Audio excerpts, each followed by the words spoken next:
আসসালামু আলাইকুম, welcome to my new vlog. ঢাকার ভিতরে সপ্তাহে একদিন ছুটিতে ঘুরতে যাওয়ার জন্য আমরা অনেকেই অনেক সময় শুধুমাত্র রেস্তোরাঁ বা রেস্টুরেন্ট ছাড়া আসলে খোলামেলা কোনো পরিবেশ পাই না ঘোরার জন্য। এই যে জায়গাটি দেখছেন, এটি ঢাকার মধ্যেই একটি জায়গা, সেটা হলো মানিকদিয়া। এই জায়গাটিতে আপনি যেতে পারবেন ঢাকার যে কোনো প্রান্ত থেকে। বাসাবোতে চলে আসলে বাসাবো বৌদ্ধ মন্দির থেকে অটো কিংবা রিক্সা পাওয়া যায়, যেটাতে করে আপনি মানিকদিয়া বললে সরাসরি আপনাকে মানিকদিয়া এই প্লেসটাতে নিয়ে যাবে। কিংবা ঢাকার ডেমরা কোনাপাড়া থেকেও আপনি রিক্সা এবং অটোগুলো পেয়ে যাবেন, যেখান থেকে আপনি খুবই অল্প ভাড়া নেবে, 30 টাকার মতো এই অটোতে নেবে পার পারসন। তো আপনি সেখানে মানিকদিয়া চলে যেতে পারবেন। এখানে রাস্তার দুই পাশেই এরকম মেলার মতন করে ছোট বড় সকলের বিভিন্ন ধরনের রাইড, তারপরে নৌকার মধ্যে বিভিন্ন রাইড এগুলো রয়েছে। এছাড়াও ছোটোখাটো মেলা বলা চলে, যেরকম একটা সময় গ্রামে মেলা চলতো, এখন ঢাকাতে এরকম মেলা দেখাই যায় না। তো এখানে মেলার মতন করেও অনেক কিছু বিক্রি করা হয়। আবার দুই পাশেই লেকের মতো আছে, বিশাল লেক, ওইটাকে অনেকে আবার মিনি কক্সবাজার বলেও থাকে।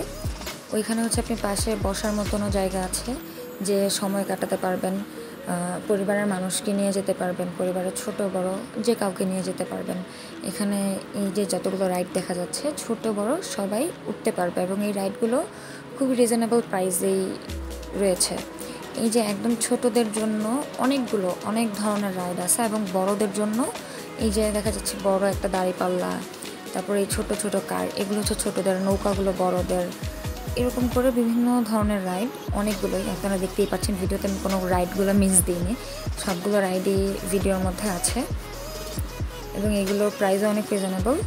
এবং ফ্যামিলি নিয়ে ঘোরার জন্য একটা সুন্দর বিকেল উপভোগ করার জন্য এই জায়গাটা খুবই ভালো আমার কাছে যেটা মনে হয়েছিল।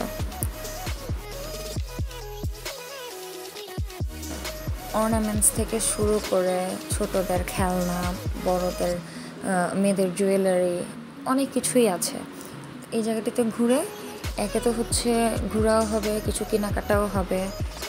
খোলামেলা পরিবেশের মধ্যে আপনি কোনো রাইডে যদি না ওঠেন, আপনি যদি কিছু কেনাকাটাও না করেন, ওখানে যে বালুর মাঠটা আছে সেখানে ঘুরলে ফিরলেও খুবই ভালো লাগবে। এবং ওই লেকের পাশটাতে খুবই আরামদায়ক একটা জায়গা, ওখানে বসে একটা বিকেল কাটাতে পারলে অনেক ভালোই লাগবে। এখানে আমি অনেক জিনিস দেখছিলাম, যে এগুলো আমরা ছোটোবেলাতে এগুলো দিয়ে কত খেলাধুলা করেছি, সেই জিনিসগুলো এখন দেখলে আসলে নস্টালজিয়া লাগে।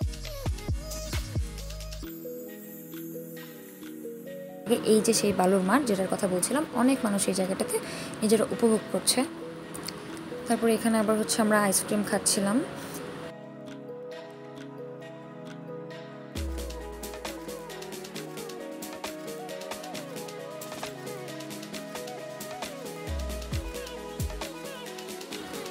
এই ছিল আমার আজকের মতো ভ্লগ।